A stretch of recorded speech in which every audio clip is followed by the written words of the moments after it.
Hello everyone, and welcome to part 9 of Final Fantasy VI. So, we had that decision to make where we had Locke in South Figaro, Sabin still drifting along the Letty River, and of course Terra, Edgar, and Banon still intact on the Letty River. So, basically guys, this scenario is by far the shortest and the weakest of the 3 possible choices. So, it's unfortunate. I'm not going to be talking about stuff like this hardly at all throughout this run. This is all about how much I love this game, right? But I feel like if you take out any section of the game, that the structure is diminished greatly, and so much is lost as a result of that. But if you were to take out this particular scenario, not much would change in the grand scheme of things. There is some significance here. At the very, very end, you have a little bit of a cutscene / dialogue moment where events are foreshadowed, and it kind of sets up things that are going to be happening pretty shortly. But that's about it. Oh yeah, and you get to hang out with the Moogles for a little while in the Moogles den. Yay! And you get to pass up some treasure that for now isn't very good, but later on turns out to be awesome. I'll point that out whenever we get to that particular section. So what I'm getting at, guys, is there's not a lot to talk about in this scenario. You'll see why. I finish it up in about 10 minutes. That's all it takes to finish up the Terra, Banon, and Edgar scenario. It's really weird because Sabin's scenario is incredibly long. So much happens in Sabin's scenario. It's an awesome one for sure. I'm really looking forward to that. I'm thinking of tackling that one after I finish this one. So we'll see. And Locke's scenario as well is another great one. It's pretty lengthy as well. Both Locke and Sabin's scenarios are probably going to have 2 or 3 episodes apiece. So there's that. There isn't any boss in this section as well, so there will be absolutely no preparation whatsoever. I decided to pop a little bit of a save squat there, and we encounter these guards who are incredibly rude to us.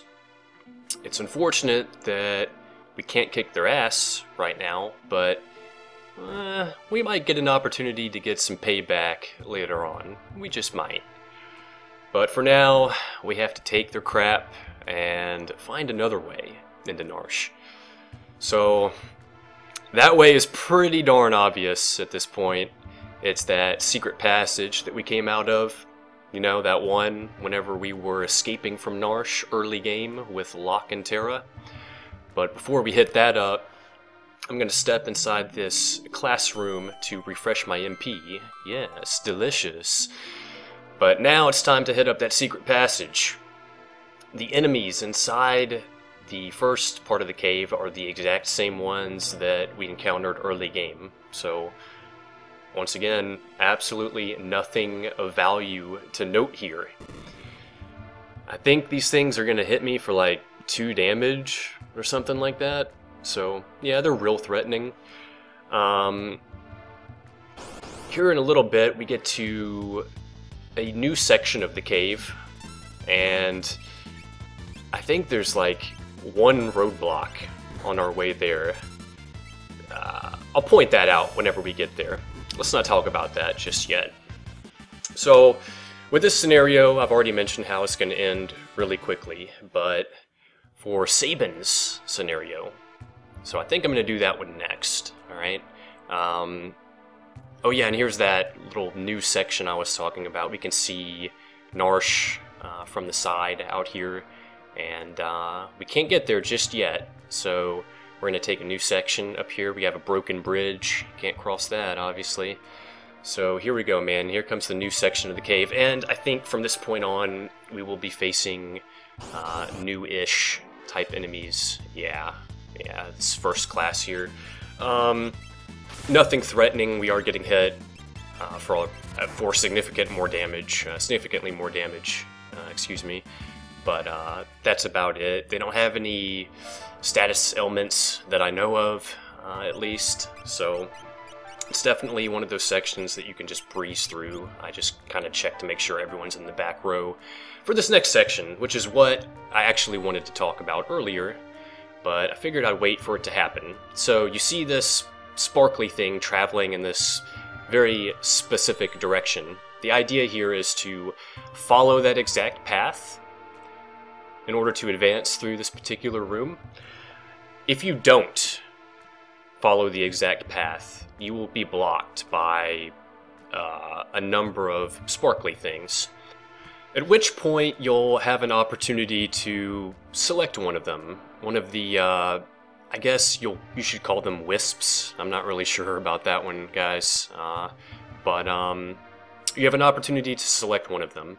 And if you choose the correct one, it lets you have an opportunity to right yourself and get back on the proper path. If you don't select the right one, or if you choose to continue on the wrong path, then you have a random encounter. And the random encounters you get have some unique creatures in them. They can potentially give you some unique creatures that will show up in a special area later on in the game. And they have actually some pretty cool abilities, just to be honest, and you can learn those abilities with some of the specials that you get for some of the party members that you'll pick up before too long. So there is some reward in fighting those things. I decided not to. I'm going to have plenty of abilities to work with later on, so I'm not sweating it. But here you go, guys. Moogles. Yep, this is the highlight of the scenario for sure. Yep, they're talkative too. They're a talkative bunch, but they all say the same thing. It's part of their charm, I suppose. But we're gonna go ahead and move through the Moogle den. We're not gonna linger here for too long. In this chest right here. Right now, its contents aren't very enticing, but if you leave it alone, later on, that turns into a ribbon, which is an awesome item to have, especially later game. Well, it's an awesome item to have any time, at any point in the game, but it's especially useful later on. So, we're almost to the finish line. Once you get to the Moogles Den, you know that you're almost out of this mess. And we're back to fighting old school enemies.